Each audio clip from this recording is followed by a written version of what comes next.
Suma Kiran 22 my YouTube channel. ಯಾರೆಲ್ಲ first time ನೋಡ್ತಿದ್ದಾರೆ please ಸಬ್ ಮಾಡ್ಕೊಂಡು ನೋಡಿ, ಎಲ್ಲೂ ಕೂಡ ಸ್ಕಿಪ್ ಮಾಡಬೇಡಿ. ಇವತ್ತಿನ ಕ್ಲಾಸಲ್ಲಿ ನಾನು ಯಾಂಡ್ ಎಂಬ್ರಾಯ್ಡರಿ ಬಗ್ಗೆ ಹೇಳ್ತಾ ಹೋಗ್ತಿದ್ದೀನಿ, ಓಕೆನಾ.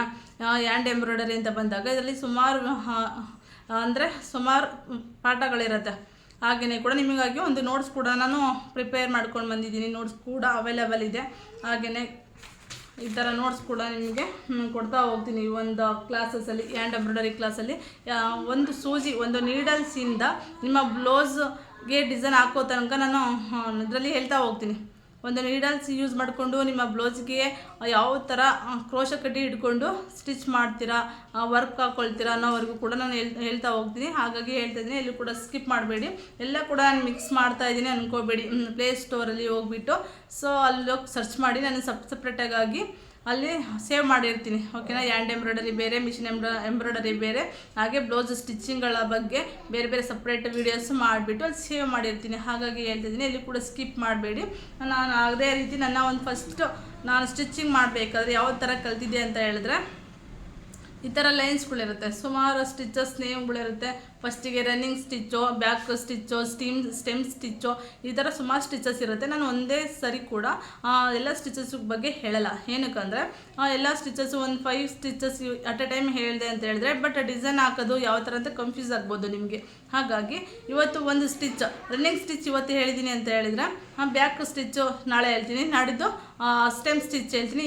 ಇದೇ ಥರ ಬೇರೆ ಬೇರೆ ಸ್ಟಿಚಸ್ಸನ್ನು ಬೇರೆ ಬೇರೆ ದಿನಗಳಲ್ಲಿ ಹೇಳ್ತಾ ಹೋಗ್ತೀನಿ, ಒನ್ ಡೇ ಬಿಟ್ಟು ಒನ್ ಡೇ, ಆಯಿತಾ. ಅದೇ ಥರ ನೀವು ಕೂಡ ಒಂದು ನೋಟ್ಸ್ ಇಟ್ಕೊಂಡು, ನಾನು ಇವತ್ತು ಯಾವ ಕ್ಲಾಸ್ ಮಾಡಿರ್ತೀನೋ, ಯಾವ ಕ್ಲಾಸ್ ಬಗ್ಗೆ ಸ್ಟಿಚಿಂಗ್ ಬಗ್ಗೆ ಹೇಳಿರ್ತೀನಿ, ಅದೇ ಸ್ಟಿಚಿಂಗ್ ಬಗ್ಗೆನ ನೀವು ರೈಟ್ ಮಾಡಿಕೊಂಡು ನೀವು ಕೂಡ ಕಲಿತಾ ಹೋಗ್ಬೋದು. ಇಲ್ಲಿ ಯಾವ ಥರ ಮೆಟೀರಿಯಲ್ಸ್ ಬೇಕಾಗುತ್ತೆ ಅಂತ ಹೇಳಿದರೆ, ನಮಗೆ ಒಂದು ರಿಂಗ್ ಬೇಕಾಗಿರುತ್ತೆ, ಒಂದು ಫ್ರೇಮ್ ಅಂತ ಹೇಳ್ತೀವಿ. ಅದೇ ಮಿಷಿನ್ ಎಂಬ್ರಾಯ್ಡರಿಗೆ ನಾನು ಹೇಳಿದ್ದೀನಿ ಅಲ್ವಾ ಫಸ್ಟ್ ಕ್ಲಾಸಲ್ಲಿ, ಯಾವ ಥರ ರಿಂಗ್ ಯೂಸ್ ಮಾಡ್ತೀವಿ ಅಂತೇಳಿ. ಆ ಥರ ರಿಂಗನ್ನ ಕೂಡ ಯೂಸ್ ಮಾಡ್ತೀವಿ. ರಿಂಗ್ ಬಂದುಬಿಟ್ಟು ಬಿಗಿನಿಂಗಲ್ಲಿ ಕಲಿಯುವಾಗ ಸ್ಮಾಲ್ ರಿಂಗ್ ಆದರೆ ಇಟ್ಸ್ ಓಕೆ. ದೊಡ್ಡ ರಿಂಗ್ ಯೂಸ್ ಮಾಡುವಂತಹ ಅವಶ್ಯಕತೆ ಇಲ್ಲ. ದೊಡ್ಡದ ರಿಂಗ್ ಯೂಸ್ ಮಾಡಬೇಕಾದ್ರೆ ನಾವು ಯಾವ ಥರ ಬ್ಲೌಸ್ಗೆ ಹಾಕ್ಕೊಂಡು ಅದು ಸೆಟ್ ಮಾಡಿಕೊಂಡು ಬ್ಲೌಸಿಗೆ ಬ್ಲೌಸಿಗೆ ಹಾಕಬೇಕಾದ್ರೆ ಅದನ್ನ ನಾನು ತೋರಿಸ್ತಾ ಹೋಗ್ತೀನಿ. ಈಗ ಕಲಿಬೇಕಾದ್ರೆ ಬಿಗಿನಿಂಗಲ್ಲಿ ಸ್ಮಾಲ್ ರಿಂಗೇ ಸಾಕು ನಮಗೆ. ಹಾಗೆಯೇ ಯಾಂಕಲ್ ಥ್ರೆಡ್ ಅಂತ ಬರುತ್ತೆ, ಹಾಗೆಯೇ ಹಾರೆಳೆ ದಾರ ಅಂತ ಹೇಳಿ ಕಲರ್ ದಾರ ಕೂಡ ಬರುತ್ತೆ. ನಾನು ತೋರಿಸ್ತೀನಿ, ಬಟ್ ಹೇಳ್ತಾ ಇದ್ದೀನಿ ಅಷ್ಟೇ ಯಾವ್ಯಾವ ಥರ ಕಲರ್ಸ್ ಬರುತ್ತೆ ಅಂತೇಳಿ, ಯಾವ ಥರ ಚೇಂಜಸ್ ಇರುತ್ತೆ ದಾರಗಳಲ್ಲಿ ಅಂತೇಳಿ. ಯಾಂಕಲ್ ಥ್ರೆಡ್ ಅಂತ ಬಂದಾಗ ಅದು ತುಂಬ ದಪ್ಪ ಇರುತ್ತೆ, ಸೊ ಹೈ ಕ್ವಾಲಿಟಿ ದಾರ ಥ್ರೆಡ್ ಆಗಿರುತ್ತೆ ಯಾಂಕಲ್ ಕಟ್ ಅಂತ, ಬಟ್ ಅದನ್ನು ಯೂಸ್ ಮಾಡಿದರೆ ಸೊ ಗುಡ್. ಆದರೆ ಬಿಗಿನಿಂಗಲ್ಲಿ ಕಲಿಯುವಾಗ ಹಾರೆಳೆ ದಾರ ಅಂತ ಬರುತ್ತೆ, ಕಲರ್ ಥ್ರೆಡ್ಡು, ಅದನ್ನೇ ಯೂಸ್ ಮಾಡ್ಕೊಳ್ಳಿ. ಆಮೇಲೆ ನಾವು ವರ್ಕ್ ಬ್ಲೌಸಿಗೆ ಹಾಕ್ಬೇಕಾರೆ ಸೊ ಆವಾಗ ಯಾಂಕಲ್ ಥ್ರೆಡ್ಡು ಹಾರೆಳೆ ದಾರ ಜಾಸ್ತಿ ಮೇನ್ ಇಂಪಾರ್ಟೆಂಟ್ ಆಗೋಲ್ಲ. ಏನು ಇಂಪಾರ್ಟೆಂಟ್ ಆಗುತ್ತಂತೆ, ಜರಿ ಥ್ರೆಡ್ ಬರುತ್ತಲ್ವ, ಜರಿ ಥ್ರೆಡ್ಡು ಮತ್ತು ಬೀಡ್ಸು, ಹಾಗೆಯೇ ರೇಷ್ಮೆ ದಾರ ಅಂತ ಹೇಳ್ತೀವಿ. ಆ ರೇಷ್ಮೆ ದಾರ ನಮಗೆ ಜಾಸ್ತಿ ಯೂಸ್ ಆಗುತ್ತೆ. ರೇಷ್ಮೆ ದಾರ ಬಂದುಬಿಟ್ಟು ಡಿಫ್ರೆಂಟ್ ಆಫ್ ಕಲರ್ಸು, ಸುಮಾರು ಕಲರ್ ಇರುತ್ತೆ, ಆ ಥರ ಯೂಸ್ ಮಾಡ್ಕೊಳ್ತೀವಿ. ಬಟ್ ಈಗ ಸ್ಟಾರ್ಟಿಂಗಲ್ಲಿ ನಾವು ಲೈನನ್ನು ಕಲಿಯುವಾಗ ರನ್ನಿಂಗ್ ಸ್ಟಿಚಸ್ಸನ್ನು ಕಲಿಯುವಾಗ ಸ್ಟಾರ್ಟಿಂಗಲ್ಲಿ ನಾವು ಮಾಮೂಲಿ ದಾರ, ಹಾರೆಳೆ ದಾರ ಅಂತ ಹೇಳ್ತೀವಲ್ವ, ಆ ದಾರನೇ ಯೂಸ್ ಮಾಡ್ಕೊಂಡು ಕಲಿತಾ ಹೋಗೋಣ, ಆಯಿತಾ. ಹೈ ಕ್ವಾಲಿಟಿದ ದಾರ ಎಲ್ಲ ಇವಾಗ ಸೊ ಬೇಡ. ನೆಕ್ಸ್ಟ್ ಬ್ಲೌಸಿಗೆ ಹಾಕಬೇಕಾದ್ರೆ ನಾನು ಯಾವ ಥರ ಅಂತ ಹೇಳ್ತಾ ಹೋಗ್ತೀನಿ. ಹಾಗೆಯೇ ಕೂಡ ನೋಟ್ಸು ಕೂಡ ಅವೈಲೇಬಲ್ ಮಾಡ್ತಾ ಹೋಗ್ತೀನಿ ನಿಮಗೆ ಯಾವ್ಯಾವ ಥರ ಅಂತ ಹೇಳ್ಬಿಟ್ಟು. ಹೀಗೆ ಕೂಡ ಯಾವುದೇ ಒಂದು ನಿಮಗೆ ಕ್ಲಾರಿಟಿ ಇಲ್ಲ, ಯಾವುದೇ ಒಂದು ಕನ್ಫ್ಯೂಸ್ ಇದೆ ಅಂತ ಹೇಳಿದರೆ ಪ್ಲೀಸ್ ಕಮೆಂಟ್, ಅಂದರೆ ಗುಡ್ ಆರ್ ಬ್ಯಾಡ್ ಅಂತ ಒಂದು ಕಮೆಂಟ್ ಸೆಕ್ಷನಲ್ಲಿ ತಿಳಿಸಿ. ಫಸ್ಟ್ ಯಾರೆಲ್ಲ ನೋಡ್ತಾ ಇದ್ದೀರಾ, ನಿಮ್ಗೆ ಯಾವ ಥರ ಒಂದು ಕ್ಲಾಸ್ ಬೇಕು ಅಂತ ಹೇಳ್ಬಿಟ್ಟು ಹೇಳ್ಕೊಡಿ, ಯಾವ ಥರ ಬೇಕು ಅಂತ ಹೇಳಿದ್ರೆ ಸೊ ನಾನು ಅದ್ರ ಬಗ್ಗೆ ಹೇಳೋದಕ್ಕೆ ಟ್ರೈ ಮಾಡ್ತೀನಿ, ಓಕೆನಾ. ಬಟ್ ನೋಡಿಬಿಟ್ಟು ಹಾಗೆ ಸುಮ್ಮನೆ ಇದ್ದರೆ ಸೊ ನನಗೆ ಗೊತ್ತಾಗಲ್ಲ. ನಾನು ಆ್ಯಸ್ ಇಟ್ ಈಸ್ ಇದೇ ಥರ ಮಾಡ್ಕೊಂಡು ಹೋಗಬೇಕಾಗತ್ತೆ, ಇದೇ ಥರ ಹೇಳ್ಕೊಂಡು ಹೋಗಬೇಕಾಗತ್ತೆ. ಬಟ್ ನೀವು ಯಾವ ಥರ ಅಂತ ಹೇಳಿದರೆ ನಮ್ಗೆ ಖಂಡಿತವಾಗ್ಲೂ ನೆಕ್ಸ್ಟ್ ಬೇರೆ ಬೇರೆ ಥರ ಟ್ರೈ ಮಾಡ್ತೀನಿ, ಯಾವ ಥರ ಬರುತ್ತೆ ಡಿಸೈನ್ಸ್ಗಳೆಲ್ಲ, ಓಕೆನಾ. ಸೊ ಹ್ಯಾಂಡ್ ವರ್ಕು ಬೇರೆ ಬ್ಲೌಸಿಗಳಿಗೂ ನಮ್ಗೆ ಹಾಕೋಕ್ಕಾಗಿಲ್ಲ ಅಂದ್ರೂ ಕೂಡ ಅಟ್ಲೀಸ್ಟ್ ಈ ಒಂದು ವಿಡಿಯೋ ನೋಡಿಬಿಟ್ಟು ನಮ್ಮ ಒಂದು ಬ್ಲೌಸಿಗೆ ಕೂಡ ನಾವು ಹಾಕ್ಕೋಬೋದು. ಅಷ್ಟು ಈಸಿಯಾಗಿ ನಾನು ಹೇಳ್ಕೊಡ್ತಾ ಹೋಗ್ತೀನಿ, ಓಕೆನಾ. ನೀವು ಬೇರೆ ಎಂತ ಅಂದರೆ ಈ ಕ್ರೋಶ ಕಡ್ಡಿ ಇಟ್ಕೊಂಡು ನನಗೆ ಹಾಕೋದಕ್ಕೆ ಕಷ್ಟಪ್ಪ, ನನಗೆ ಹಾಕೋಕ್ಕಾಗಲ್ಲ ಅಂತ ಅನ್ನೋರು ಯಾವ ಥರ ಅಂದರೆ, ಈಗ ನಾನು ಹೇಳ್ಕೊಡ್ತಾ ಹೋಗೋ ಒಂದು ಕ್ಲಾಸಲ್ಲಿ ಒಂದು ನೀಡಲ್ಸ್ ಸೊ ನೀವು ನೋಡ್ತಾ ಹೋಗ್ಬೋದು. ಒಂದು ನೀಡಲ್ಸಿಂದ ಕಲಿಸ್ಬಿಟ್ಟು ನಿಮ್ಮ ಒಂದು ಬ್ಲೌಸಿಗೆ ನೀಡಲ್ಸೇ ಕೂಡ ನೀವು ಬ್ಲೌಸ್ಗೆ ಡಿಸೈನ್ ಮಾಡ್ತಾ ಹೋಗ್ಬೋದು. ಒಂದು ಹ್ಯಾಂಡ್ ಎಂಬ್ರಾಯ್ಡರಿ ಡಿಸೈನಲ್ಲಿ. ಸೊ ನೋಡೋಣ ಯಾವ ಥರ ಮೆಟೀರಿಯಲ್ಸ್ ಇರುತ್ತೆ, ಯಾವ ಥರ ಕಲಿಬೇಕಾಗತ್ತೆ, ಯಾವ ಥರ ನೋಟ್ ಇರುತ್ತೆ ಅಂತ ಹೇಳ್ಬಿಟ್ಟು. ಸೊ ಬನ್ನಿ ನೋಡೋಣ. ಎಲ್ಲಿ ಕೂಡ ಸ್ಕಿಪ್ ಮಾಡಬೇಡಿ, ಎಲ್ಲ ವಿಡಿಯೋಸು ನೋಡಿ. ಹಾಗೆ ನಿಮ್ಮ ಒಂದು ಕಮೆಂಟ್ ಹಾಕಿ ಹಾಗೆ ಲೈಕ್ ಮಾಡಿ ಅಂತ ಹೇಳ್ತಾ, ಸೊ ನೋಡೋಣ ಬನ್ನಿ ಯಾವ ಥರ ಮೆಟೀರಿಯಲ್ಸ್ ಇರುತ್ತೆ ಅಂತ. ನಾನು ಈ ಥರ ಥ್ರೆಡ್ಡನ್ನು ಯೂಸ್ ಮಾಡ್ತಾಯಿದ್ದೀನಿ. ಇದು ಬಂದು ಹರಳೆ ದಾರ ಅಂತ ಹೇಳ್ತೀವಿ. ಇದರಲ್ಲಿ ಡಬಲ್ ಕಲರು ಇರುತ್ತೆ, ಹಾಗೆ ಸಿಂಗಲ್ ಕಲರು ಕೂಡ ಇರುತ್ತೆ. ಮತ್ತು ಒಂದು ಫ್ರೇಮು, ಹಾಗೆ ಒಂದು ನೀಡಲ್ಸು, ಮತ್ತು ಬಂದುಬಿಟ್ಟು ಒಂದು ಸೀಸರ್ ನೀಡಲ್ಸು. ಸ್ಮಾಲ್ ನೀಡಲ್ಸ್ ಇರಬೇಕು, ತುಂಬ ದೊಡ್ಡದಿರಬಾರ್ದು. ಹಾಗೆ ಒಂದು ಸೀಸರನ್ನು ಯೂಸ್ ಮಾಡ್ತಾಯಿದ್ದೀನಿ. ನೋಡಿ ಈಗ ಯಾವ ಥರ ಫಿಕ್ಸ್ ಮಾಡೋದು ಬಟ್ಟೆನ ಅಂತ ಹೇಳಿದರೆ, ಈ ಒಂದು ರಿಂಗಿಗೆ ನಾವು ಈ ಥರ ಒಂದು ಬಟ್ಟೆನ ಫಿಕ್ಸ್ ಮಾಡ್ತಾಯಿದ್ದೀನಿ. ಸೊ ಇದು ಬಿಗಿನರ್ಸಿಗಾಗಿ. ಬಿಗಿನಿಂಗಲ್ಲಿ ಯಾವ ಥರ ರಿಂಗ್ ಹಾಕಬೇಕು ಅಂದರೆ, ಕೆಳಗಡೆ ಒಂದು ರಿಂಗ್ ಹಾಕಬೇಕು, ಮೇಲೆ ನೆಟ್ಟಿರುತ್ತಲ್ವ, ಆ ನೆಟ್ಟಿರೋದನ್ನು ಈ ಥರ ಮಧ್ಯ ಬಟ್ಟೆ ಹಾಕಿಬಿಟ್ಟು, ಸೊ ನಾವು ತುಂಬ ಟೈಟಾಗಿ ಹಾಕಬೇಕಾಗತ್ತೆ. ಎಷ್ಟು ಟೈಟಾಗಿ ಹಾಕ್ತೀವೋ ಅಷ್ಟು ಟೈಟಾಗಿ ಅದು ಬಟ್ಟೆ ಕೂರ್ತಾ ಹೋಗುತ್ತೆ. ತುಂಬ ಲೂಸ್ ಆದರೆ ಏರುಪೇರು ಆಗೋ ಚಾನ್ಸ್ ಇರುತ್ತೆ. ಹಾಗೆ ನಮಗೆ ಯಾವುದೇ ಒಂದು ವರ್ಕ್ ಆಗಲಿ, ಮಿಷಿನ್ ಎಂಬ್ರಾಯ್ಡರಿ ಆಗಲಿ ಅದು ಚೆನ್ನಾಗಿ ಬರೋಲ್ಲ. ಹ್ಯಾಂಡ್ ಎಂಬ್ರಾಯ್ಡರಿ ಕೂಡ ಅಷ್ಟೇ ತುಂಬ ಟೈಟಾಗಿರಬೇಕು. ಕ್ಲಾಸ್ 1 ಇದು ಬಂದುಬಿಟ್ಟು ರನ್ನಿಂಗ್ ಸ್ಟಿಚ್ ಅಂತ ಹೇಳಿ. ಇದಕ್ಕೆ ಏನೇನು ಯೂಸ್ ಮಾಡ್ತಾ ಇದ್ದೀವಿ ಅಂತ ಹೇಳಿದರೆ, ರನ್ನಿಂಗ್ ಸ್ಟಿಚ್ಚಲ್ಲಿ ನಾನು ಫಸ್ಟಿಗೆ 2 ಲೈನ್ ಹಾಕ್ಕೊಂಡಿದ್ದೀನಿ. ಇದರಲ್ಲಿ ರನ್ನಿಂಗ್ ಸ್ಟಿಚ್ಚಲ್ಲಿ ನಾವು ಫ್ಲವರ್ ಆದ್ರೂ ಬಿಡಿಸ್ಬೋದು, ಇಲ್ಲ ಅಂತ ಹೇಳಿದರೆ ನಿಮ್ಮ ಒಂದು ಹೆಸರು ನೇಮ್ ಇರುತ್ತೆ ಅಲ್ವಾ, ಆ ನೇಮ್ ಫಸ್ಟ್ ಲೆಟರ್ ಅವರಾದರೂ ಬಿಡಿಸ್ಬೋದು. ನಾನು ಬಂದುಬಿಟ್ಟು ಫ್ಲವರ್ ಹಾಕ್ಕೊಂಡಿದ್ದೀನಿ. ಇದರಲ್ಲಿ ನೋಡಿ ಒಂದು ಸೀಸರು ಹಾಗೆ ಹರಳೆ ದಾರ ತೊಗೊಂಡಿದ್ದೀನಿ. ಸೊ ಹರಳೆ ದಾರ ಇರುತ್ತಲ್ವ, ಅದನ್ನು ನಾನು ಎರಡು ಭಾಗವಾಗಿ ಮಾಡ್ಕೊಳ್ತೀನಿ. ನಾವು 3 ಆದರೂ ಮಾಡ್ಕೋಬೋದು, ಇಲ್ಲ ಅಂದರೆ 4 ಎಳೆನಾದರೂ ತೊಗೊಳ್ಬೋದು. ಸೊ ನಾನಿಲ್ಲಿ 4 ಎಳೆಯನ್ನು ತೊಗೊಂಡಿದ್ದೀನಿ.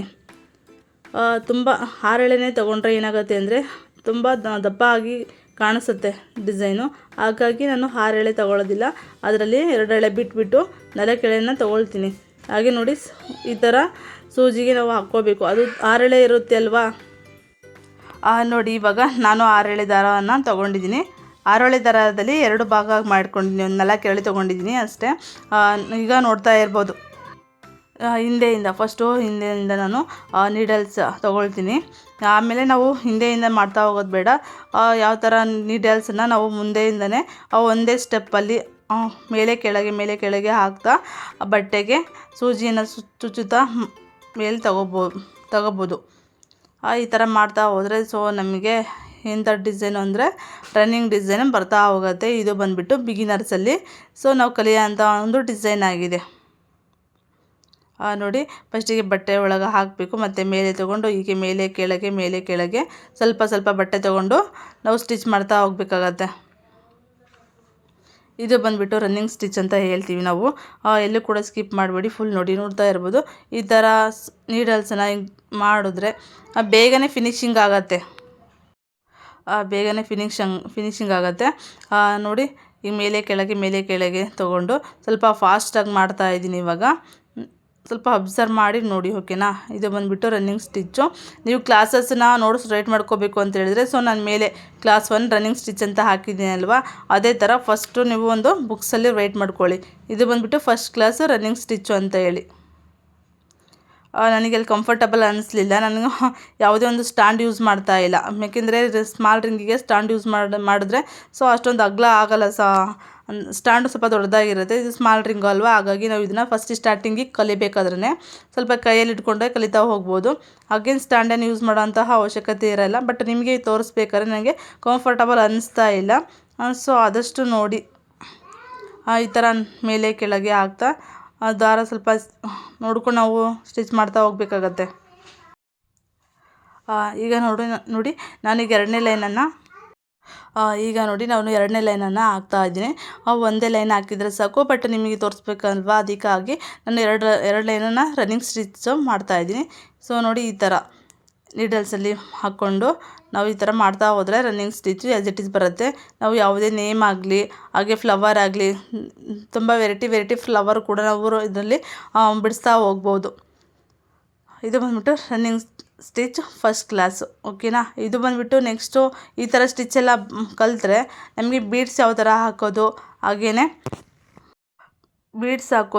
ಹಾಗೆಯೇ ಎಲ್ಲ ಥರ ಯಾವ ಥರ ನಾವು ಮಾಡ್ತಾ ಹೋಗ್ಬೋದು, ಫುಲ್ ಕಂಪ್ಲೀಟಾಗಿ ಹ್ಯಾಂಡ್ ವರ್ಕ್ ಯಾವ ಥರ ಕಲಿಬೋದು ಅಂತ ಬಿಗಿನಿಂಗಲ್ಲಿ ಈ ಥರ ಎಲ್ಲ ಕಲಿತಾ ಹೋಗ್ಬೇಕಾಗತ್ತೆ. ನಾವು ಸಡನ್ನಾಗಿ ಕಲಿತ್ರೆ ಸೊ ಎಂತ ಅಂದರೆ ಚೈನ್ ಸ್ಟಿಚನ್ನು ಕಲಿತ್ಬಿಟ್ಟು ನಾವು ಸಡನ್ನಾಗಿ ಹಾಕಬಾರ್ದು.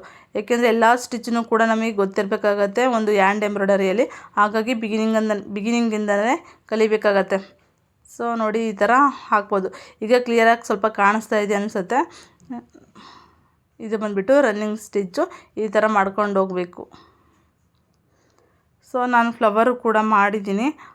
ಸೊ ಆದಷ್ಟು ನೀವು ಕೂಡ ಟ್ರೈ ಮಾಡಿ. ಒಂದು ಕ್ಲಾತ್ ಪಾಪ್ಲಿನ್ ಅಂತ ಕ್ಲಾತ್ ಬರುತ್ತೆ, ಬಟ್ ಅದು ತುಂಬ ದಪ್ಪ ಇರುತ್ತೆ, ವೈಟ್ ಕಲರು. ನೀವು ಯಾವ ಕಲರ್ ಆದರೂ ತೊಗೊಂಡು ಮಾಡ್ಬೋದು ಫಸ್ಟ್ ಕಲಿಬೇಕಾದ್ರೆ. ನೋಡಿ ಈ ಥರ ಬಂದುಬಿಟ್ಟು ಹಿಂದೆ ಬಂದುಬಿಟ್ಟು ಈ ಥರ ತೊಗೊಂಡು ಸೂಜಿಗೆ ಡಬಲ್ ಸುತ್ತು ಹಾಕ್ಕೋಬೇಕಾಗತ್ತೆ. ಲಾಸ್ಟ್ ಒಂದು ಎಳೆ ದಾರ ತೊಗೊಂಡು ಆ ಡಬಲ್ ಸುತ್ತಾಗಿ ಈ ಥರ ಸ್ಟಿಚ್ ಮಾಡ್ಕೋಬೇಕು. ಅದು ಮತ್ತು ಹಾಗೆ ನಮಗೆ ಎಷ್ಟು ಬೇಕಷ್ಟು ಟೈಟಾಗಿ ಬೇಕಂದರೆ ಒಂದು 2-3 ಹಾಕ್ಕೊಂಡು ಈ ಥರ ಮೇಲೆ ಎಳೆದ್ರೆ ಸೊ ಅಲ್ಲಿ ನಾಟಾಗತ್ತೆ. ನೋಡಿ ಈ ಥರ ಫುಲ್ ಟೈಟಾಗಿ ನಾಟಾಗಿದೆ. ಇದು ಬಂದುಬಿಟ್ಟು ಬಿಚ್ಕೊಳ್ಳೋದಿಲ್ಲ, ಅಷ್ಟು ಗಟ್ಟಿಯಾಗಿರುತ್ತೆ, ಯಾವುದೇ ಕಣ್ಕು ಬಿಚ್ಚೋದಿಲ್ಲ. ಸೊ ಹಾಗೆಯೇ ಈಗ ನೋಡ್ತಾ ಇರ್ಬೋದು, ಇದು ಬಂದುಬಿಟ್ಟು ಟೋ ಲೈನ್ ರನ್ನಿಂಗ್ ಸ್ಟಿಚ್ಚು. ಈಗ ಫ್ಲವರ್ ಆಗ್ತಾ ಹೋಗ್ತೀನಿ ನಾನು ಯಾವ ಥರ ಆಗುತ್ತೆ ಫ್ಲವರ್ ಅಂತ ಹೇಳ್ಬಿಟ್ಟು. ನೋಡಿ ಫ್ಲವರಲ್ಲಿ ಕೆಳಗಿಂದ ಫಸ್ಟ್ ತೊಗೊಳ್ಬೇಕು ನಾವು ಒಂದು ನೀಡಲ್ಸ್ ತೊಗೊಂಡ್ಬಿಟ್ಟು ನಾವು ಯಾವ ಥರ ರನ್ನಿಂಗ್ ಸ್ಟಿಚ್ ಹಾಕಿದ್ವಿ ಅಲ್ವಾ, ಬಟ್ಟೆ ಒಂದು ಸ್ಟೆಪ್ಪು ಮೇಲೆ ಕೆಳಗೆ ಹಾಕ್ತಾ ಹೋಗ್ತೀವೋ ಅದೇ ಥರ ಕೂಡ ಫ್ಲವರ್ನ ಹಾಕಬೇಕು ಅಷ್ಟೇ. ಅದು ಬಟ್ ಡಿಫ್ರೆಂಟಾಗಿ ಕಾಣಿಸುತ್ತೆ. ಇದರಲ್ಲಿ ನಾವು ಸ್ಟೋನ್ ಕೂಡ ಹಾಕ್ಕೊಂಡು ಫ್ಲವರ್ಸನ್ನ ಮಾಡ್ಬೋದು, ಅದು ಇನ್ನೊಂದು ಟೈಮ್ ಹೇಳ್ತೀನಿ. ಬಟ್ ಬಿಗಿನಿಂಗಲ್ಲಿ ಆದಷ್ಟು ನೀವು ಇದೇ ಥರ ಕಲಿಬೇಕಾಗತ್ತೆ. ಫ್ಲವರ್ನ ಯಾವ ಥರ ಮಾಡ್ತಾ ಬಟನ್ಸ್ ಮೀನ್ಸ್ ಮಣಿಗಳೆಲ್ಲ ಹಾಕಿಬಿಟ್ಟು ಯಾವ ಥರ ಮಾಡ್ತಾರೆ. ಈ ಒಂದು ರನ್ನಿಂಗ್ ಸ್ಟಿಚ್ಚಲ್ಲಿ ಮಣಿ ಕೂಡ ಯೂಸ್ ಮಾಡಿ ನಾವು ಡಿಸೈನ್ನ ಮಾಡ್ಬೋದು. ಬಟ್ ನಾನು ಯಾವುದೇ ಕೂಡ ಮಣಿ ಯೂಸ್ ಮಾಡಿಲ್ಲ. ನಾವು only running stitch as it is ಯಾವ ಥರ ಇರುತ್ತೋ ಅದೇ ಥರ ತೋರಿಸ್ತಾ ಇದ್ದೀನಿ ಅಷ್ಟೇ. ನಮ್ಮ ಒಂದು ಬ್ಲೌಸಿಗೆ ಇದು ಒಂದು ಸ್ಟಿಚ್ ಬಂದರೆ ಸಾಕು, ನಮ್ಮ ಬ್ಲೌಸಿಗೆ ನಾವು ಯಾವ ಥರನಾದರೂ ಡಿಸೈನನ್ನು ಮಾಡ್ತಾ ಹೋಗ್ಬೋದು. ಇದು ಬಂದುಬಿಟ್ಟು ಫ್ಲವರು, ಸುಮ್ಮನೆ ಫ್ಲವರ್ ತೋರಿಸ್ತಾ ಇದ್ದೀನಿ. ಇದನ್ನು ವೆರೈಟಿಯಾಗಿ ಬೇರೆ ಥರ ರಿಂಕಲ್ಸ್ ಫ್ಲವರು ಆ ಥರ ಎಲ್ಲ ಮಾಡ್ತಾ ಹೋಗ್ಬೋದು. ಬಟ್ ನಾನು ಆಸ್ ಇಟ್ ಈಸ್ ಈ ಥರ ಒಂದೇ ಫ್ಲವರ್ ಹಾಕ್ಕೊಂಡಿದ್ದೀನಿ. ಪ್ಲೀಸ್ ಯಾರೆಲ್ಲ ಫಸ್ಟ್ ಟೈಮ್ ನೋಡ್ತಿದ್ದೀರಾ ಹಾಗೆ ಸಬ್ಸ್ಕ್ರೈಬ್ ಮಾಡ್ಕೊಂಡು ನೋಡಿ. ನಿಮಗೆ ಯಾವ ಥರ ಕ್ಲಾಸ್ ಬೇಕು ಅಥವಾ ನಾನು ಯಾವುದಾದ್ರೂ ಸ್ವಲ್ಪ ಮಿಸ್ಟೇಕ್ ಮಾಡಿದರೆ ಕಮೆಂಟ್ ಮೂಲಕ ನಮಗೆ ಹೇಳ್ಬೋದು, ಯಾವ ಥರ ಇದೆ ಗುಡ್ ಆರ್ ಬ್ಯಾಡ್ ಅಂತ ಹೇಳ್ಬಿಟ್ಟು. ಹಾಗಾದರೆ ನಂಗೆ ಗೊತ್ತಾಗುತ್ತೆ. ಸೊ ಯಾರೆಲ್ಲ ನೋಡ್ತಾ ಇದ್ದೀರಾ ಅಂತ ಹೇಳಿ ಹಾಗಾಗಿ ಹೇಳ್ತಾ ಇದ್ದೀನಿ. ಪ್ಲೀಸ್ ಕಮೆಂಟ್ ಸೆಕ್ಷನಲ್ಲಿ ನಿಮ್ಮ ಒಂದು ಅನಿಸಿಕೆ ಹಾಕಿ. ಫಸ್ಟ್ ಟೈಮ್ ನೋಡ್ತಾ ಇದ್ದರೆ ಸಬ್ ಮಾಡ್ಕೊಂಡು ನೋಡಿ, ಲೈಕ್ ಮಾಡಿ ಅಂತ ಕೇಳ್ಕೊಳ್ತೀನಿ. ಓಕೆನಾ? ಎಷ್ಟು ಲೈಕ್ ಬರುತ್ತಾ ಅಥವಾ ಅದ್ರ ಮೇಲೆ ಒಂದು ಡಿಪೆಂಡ್ ಆಗಿರುತ್ತೆ ನಮ್ಮ ಒಂದು ವರ್ಕು. ಹಾಗೆ ನಮಗೆ ಒಂದು ಮೋಟಿವೇಶನಲ್ ಬರುತ್ತೆ ವರ್ಕ್ ಆಗೋದಕ್ಕೆ, ಹಾಗಾಗಿ ಹೇಳ್ತಾ ಇದ್ದೀನಿ ಅಷ್ಟೇ. ಫೈನಲ್ ಬಂದುಬಿಟ್ಟು ನೋಡಿ, ಫೈನಲ್ ಈ ಥರ ಕಾಣಿಸ್ತಾ ಹೋಗುತ್ತೆ ನಮಗೆ. ಇದನ್ನು ನಾವು ಫ್ಲವರು ಕೂಡ ನಮ್ಮ ನೇಮ್ ಯಾವ ಥರ ಇರುತ್ತೆ, ನನ್ನ ನೇಮ್ ಸುಮಾ ಅಂತ ಬಂದರೆ ಅದು ಸುಮಾ ಅಂತ ನಾವು ಒಂದು ಪೆನ್ಸಿಲಲ್ಲಿ ಡಾರ್ಕಾಗಿ ಲೈಟ್ ಮಾಡಿಕೊಂಡು ಈ ಥರ ಸ್ಟಿಚ್ ಮಾಡ್ತಾ ಹೋಗ್ಬೋದು. ಒಂದು ಕ್ಲಾತ್ ಮೇಲೆ ನಾವು ಯಾವುದಾದ್ರೂ ಒಂದು ಬಟ್ಟೆ ಹಾಕ್ಕೊಳ್ತೀವಲ್ವ, ಅದು ಪ್ಲೇನ್ ಇತ್ತು ಅಂತ ಹೇಳಿದರೆ ಸೊ ಅದ್ರ ಮೇಲೆ ನಮ್ಮ ಒಂದು ನೇಮ್ ರೈಟ್ ಮಾಡ್ಕೊಂಡ್ರೆ ತುಂಬ ಹೈ ಲುಕ್ಕಾಗಿ ತುಂಬ ಚೆನ್ನಾಗಿ ಕಾಣಿಸ್ತಾ ಹೋಗುತ್ತೆ. ಇದು ಬಂದುಬಿಟ್ಟು ಫಸ್ಟ್ ಕ್ಲಾಸಲ್ಲಿ ನಾನು ಇಷ್ಟೊಂದು ಇಂಟ್ರೊಡಕ್ಷನ್ಸ್ ಕೊಡ್ತಾ ಇದ್ದೀನಿ. ಬಟ್ ನೆಕ್ಸ್ಟ್ ಕ್ಲಾಸಲ್ಲಿ ನಾನು ಇಷ್ಟೊಂದು ಇಂಟ್ರೊಡಕ್ಷನ್ಸ್ ಕೊಡಲ್ಲ, ಡೈರೆಕ್ಟಾಗಿ ನಾನು ಹೊಲಿಗೆ ಬಗ್ಗೆ ಹೇಳ್ತಾ ಹೋಗ್ತೀನಿ. ಬಟ್ ಇಷ್ಟೊಂದು ಏಕೆಂದರೆ ಫಸ್ಟಿಗೆಲ್ಲ ಇಂಟ್ರೊಡಕ್ಷನ್ಸ್ ಆಗಿದೆ. ನೆಕ್ಸ್ಟ್ ಸೆಕೆಂಡ್ ಕ್ಲಾಸ್ ಅಂತ ಹೇಳಿಬಿಟ್ಟು ನಾನು ಕ್ಯಾಸುಯಲಾಗಿ ಬಟ್ಟೆ ಮೇಲೆ ಯಾವ ಥರ ಡಿಸೈನ್ ಮಾಡೋದು ಅಂತ ಹೇಳ್ತಾ ಹೋಗ್ತೀನಿ. ಅಲ್ಲಿ ರಿಂಗು ಹಾಕೋದಾಗಲಿ ರಿಂಗಲ್ಲಿ ಬಟ್ಟೆ ಯಾವ ಥರ ಹಾಕ್ತಾರೆ ಅಂತ ಅದೆಲ್ಲ ತೋರ್ಸೋಕ್ಕೆ ಹೋಗಲ್ಲ. ನೋಡ್ತಾ ಇರ್ಬೋದು ಫೈನಲ್ ಲುಕ್ಕು ಯಾವ ಥರ ಕಾಣಿಸ್ತಾ ಇದೆ, ಒಂದು ಡಿಸೈನ್ ಬಂದುಬಿಟ್ಟು ಯಾವ ಥರ ಕಾಣಿಸ್ತಾ ಇದೆ ಅಂತ ಹೇಳ್ಬಿಟ್ಟು. ಇದನ್ನು ಕೂಡ ಇನ್ನೂ ನಾವು ತುಂಬ ಟ್ರೆಂಡಿಯಾಗೂ ಕೂಡ ಮಾಡ್ಬೋದು, ಡಿಫ್ರೆಂಟ್ ವೇಯಲ್ಲೂ ಕೂಡ ಮಾಡ್ಬೋದು. ಈಗ ಹಿಂದೆ ಬಂದುಬಿಟ್ಟು ಒಂದು ನಾಟ್ ಹಾಕ್ಕೊಳ್ಬೇಕಾಗತ್ತೆ, ಇಲ್ಲಾಂದರೆ ಬಿಚ್ಚೋಗೋ ಚಾನ್ಸಸ್ ಇರುತ್ತೆ. ಆದಷ್ಟು ನೀವು ಫಸ್ಟ್ ಈ ಥರ ಟ್ರೈ ಮಾಡಿ, ಆಮೇಲೆ ಮಣಿ ಹಾಕ್ಕೊಂಡು ಯಾವ ಥರ ಟ್ರೇಸ್ ಮಾಡಿಕೊಂಡು ಅಂದರೆ ಬೇರೆ ಟ್ರೇಸಿಂಗ್ ಪೇಪರ್ ಇರುತ್ತೆ, ಟ್ರೇಸ್ ಮಾಡ್ಕೊಂಡು ಯಾವ ಥರ ಡಿಸೈನ್ ಮಾಡಬೇಕು ಅಂತಲೂ ಕೂಡ ಸೊ ನೆಕ್ಸ್ಟ್ ತೋರಿಸ್ತಾ ಹೋಗ್ತೀನಿ. ಈ ಒಂದೆಲ್ಲ ಡಿಸೈನ್ ಕಲಿತ್ರೆ ನಾನು ಟ್ರೇಸಿಂಗ್ ಮಾಡ್ಕೊಂಡು ಯಾವ ಥರ ಮಾಡಬೇಕು ಅಂತ ಹೇಳ್ತೀನಿ. ಗ್ಲಾಸ್ ವರ್ಕ್ ಎಲ್ಲ ಹೇಳ್ಕೊಡ್ತೀನಿ ನೆಕ್ಸ್ಟ್ ಕ್ಲಾಸಲ್ಲಿ. ನೋಡಿ ಈ ಥರ ಬಿಗಿನಿಂಗಲ್ಲಿ ಕಲಿಬೇಕಾಗತ್ತೆ.